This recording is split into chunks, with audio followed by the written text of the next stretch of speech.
Hello students, today we are going to discuss the chapter Weather, Climate and Adaptation. The last two classes we discussed about what is a weather, what is a climate and what are the factors affecting the weather and the climate. So when we are recalling the weather, it is a day-to-day conditions of the atmosphere. They are called as a weather. It is based on the temperature, wind speed, humidity, atmospheric pressure. Based on that only weather we can predict. And coming to the climate, is the average weather pattern of a place over a long period of a time, nearly 25 years will be that is called as a climate. It depends upon the latitude and depends upon the wind speed and the humidity. All these are the factors affecting the climate. Last classes we learned already.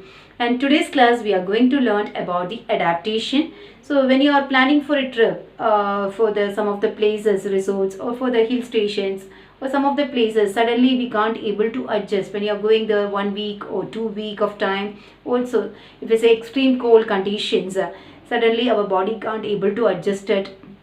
So suddenly we have to wear some of the different types of clothes. We have to woolen clothes we have to wear to overcome that extreme cold. The same way type of foods whatever we are eating also entirely different in that particular region also. So like that our body also having some small adaptations will be there according to the surroundings. Here we are learning about what is an adaptation. Adaptation is nothing but it is an evolutionary process where a plant or an animal becomes suited to live in a particular habitat. It is called as a adaptation. So this changes, adaptation changes, it is take place over a many generations through a natural selection process only and it changes may be physical or the behavioral also will be there. So we have to discuss in this chapter about the adaptations of the polar region animals and its peculiarity of the polar regions also. First we have to discuss about the peculiarity of polar regions. The polar region, we already know that it is distance away from the equator and extremely cold condition -37 degree also there, and the sun set and sun as a 6 months will be sunrise will be there and 6 months sun setting will not be there. Like that will be the conditions of the polar regions. So that particular conditions the animals they has to survive it. Those persons who are living in that polar regions also they has to adjust it according to that particular habitat. So polar regions animals like polar bears we have to study in this lesson. What are the adaptations of the polar bear? Polar bear they have this is a picture of a polar bear along with the cubs. They are walking in the polar regions. So they have a structural adaptations is the same way behavioral adaptation is also there. We are first discussing about the behavioral adaptation.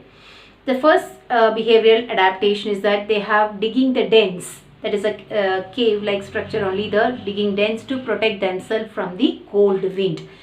And the second point is that the ability to move, ability to be a strong swimmer in the water. So they have a very good swimmers. Even the ice water condition also they can swim very fast will be the. So their body structure is like that, able to survive. Next one is a physical or a physical adaptation or a structural adaptations will be the. Coming to the polar bear, you already knows that they have a white color body. They see their body is covered with a white fur will be the. It helps us to blend with the particular surroundings. That is because the snow color according to that it will be matching, snow and the ice will be matching the. And the second adaptation is that they have a thick layer of a fat under the skin will be the. They have a thick layer of fat under the skin. What is the use of that? It helps us to keep the body warm throughout the cold conditions also. And the third adaptation, it has a small and a round ears will be the help us to maintain the body heat and does not allow the cold water enter through the ears. So it is one of the adaptation, structural adaptations only. The small and the round ears help us to maintain the body heat always and does not allow the cold water enter into it. And the fourth adaptation point is that the sense, they have an excellent sense of a smell will be the help to catch the prey. Whenever the prey is coming, they are able to sense it properly and able to catch it. And the next point of adaptation is that they have a strong legs. So the thick pores will be there. When you are moving in the icy surface, there's a chance of skipping out, moving backwards also. So they have getting grip like a sandpaper, like a grip will be there for the pose. So they can able to survive, they can move in that particular icy snowy mountains will be there. And next one, it is that the pose. What is the peculiarity of the pose? They are wide and large and help us them to move in the snow even, and they help us for swimming in the water. So what is the speed of running of polar bear in the polar regions? That is 20 miles per hour will be the, and if they are going for swimmers, they are a very good swimmers. So swimming speed is 26 mile per hour. So this is all about the polar bear adaptations. We discuss structural adaptations as well as the behavioral adaptation. And what is the adaptation? It is an evolutionary process where a plant or an animal becomes suited to live in a particular habitat. It is called as a adaptation. So today's class we are concluding with this. Next class we are discussing with the next polar region animal penguin as well as the polar region birds. Thank you.